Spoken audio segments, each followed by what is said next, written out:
Well, look, I mean, I think that emotions are energy in motion. And so let's just say that we share the same experiences, okay? We're friends and we share the same experience. Oh, you're from London. I've been to London. My daughter lives in London. And we have, hey, you do this, I do that. You did that, you own this, I own that, So what we do is we actually look to see when we meet people if we're matching neurologically, if we're matching emotionally. So if we share the same experiences, we share the same emotions. And if we share the same emotions, we can relate to one another. So this is where it gets sticky. So then the moment you start saying, that person did that to you once. Yeah, that person, I had a similar experience. That person did that to me. Now we open the door like, I'm going to use you to reaffirm my attachment to that emotion. And let's just work it up so that you can suffer and I can suffer, and then we can have a conversation. And literally, we're sharing the same energy. And if we're sharing the same energy, we're sharing the same information. And we're bound by an invisible field of energy that keeps us connected. Yes. So then what does it take to break that energetic field? An energy that's greater than the energy that's holding it together. That's how you separate atoms that become a molecule. They're bound by an invisible field of energy that's keeping them connected. So you got to use a greater energy than the energy that's holding them together to separate them. Well, in order for you to change, then you can't have energy without awareness or consciousness. You got to go to a greater level of consciousness and change your energy. And nobody changes, Jay, until they change their energy. And when they change their energy, they change their life. So then you may say, well, this person, I use this person and I use my enemy to reaffirm my addiction to hatred. I use my coworker to reaffirm my addiction to judgment. I use my ex to reaffirm my addiction to resentment. That we have these different people in our lives that we need to remind us of who we think we are. The enemy dies and you find another one. Your coworker leaves and you start judging another one. It's not that. So then, when there's no longer a vibrational match, when you start doing the work, there's no longer a vibrational match with you and your past, present reality, that person or that condition any longer.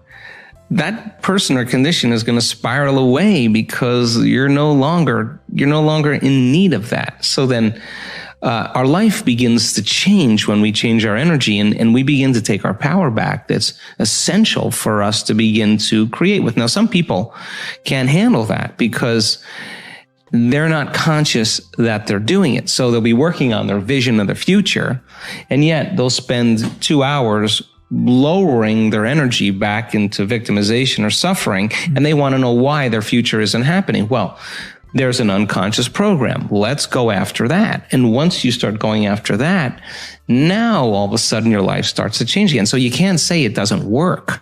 On some level, we don't work. And if you're really invested in this, the question is, what is it about me? Where am I directing my attention or my energy? Who am I using to reaffirm some conditioning that I need to remember as my old self? So then when you stop reacting to the person, or the person's now complaining to you and you're not complaining back, it's going to be an uncomfortable moment because you're all of a sudden seeing a part of you used to be that you no longer are. And you have to be willing to not go there. And over time, that person will thank you and they'll say, I didn't even know that I was complaining that much. And by changing yourself, you help unconscious and not go unconscious. And it turns out that 95% of the time we're unconscious. So if you're going to stay conscious, then there's an element that also requires a certain amount of awareness or energy.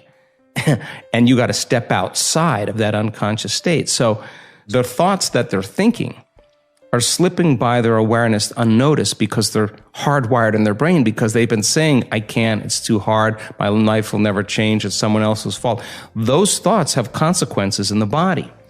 So then if a person then becomes conscious of those unconscious thoughts, becomes aware of how they speak and how they act, and they notice how they're feeling, they're no longer the program. They're the consciousness outside the program, and that's the first step to change. So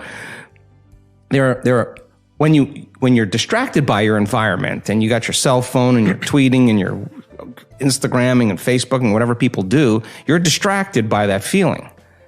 But I now know that if you take a person and you say, okay, close your eyes, sit in the silence of any external stimulation, remove the environment, sit your body down like an animal. Body is the animal. Tell it to stay. I'm going to feed you. You can check your cell phone. You can shower. You can have your coffee. But when I say, and so then here comes the challenge, right? So, and then if you say then you're not going to live in the familiar past or predictable future, you're not going to think about how long you've been meditating, what you got to do. You labor for that present moment. People think when they do this that they're doing something wrong because there's such discomfort that comes with it. But they're in the unknown. They're actually doing it right. People say, I think I'm meditating wrong. I always say, oh, no, you're doing it right. Because when you notice that your body wants to get up and check your cell phone or have a cup of coffee, and you become aware that it's on autopilot and wants to do that, and you say, come on over here, and you return it back to the present moment, you're executing a will now that's greater than the program. And if the person wants to just get angry while they're sitting there, there's an arousal, and they notice the body is amping up and revving up, and they settle it back down. Now they're telling the body it's no longer the mind, that they're the mind. Now, we've researched this, and it's tedious in the beginning at first because David is fighting Goliath. But if you keep practicing it, just like training an animal, sooner or later the body acquiesces. Sooner or later the body is trained to a new mind. And when that happens, there's a liberation of energy. The body goes from particle to wave, from matter to energy, and there goes that emotion, literally liberated from the body as energy. So the person who has the strong emotion to some circumstance in their life, and they're working on lowering the volume of that emotion, the more they lower the volume of that emotion, the more they're going to take their attention off that person and problem, and they're going to take their power back. There's going to be a break in their attention from that circumstance. And now they build their own field.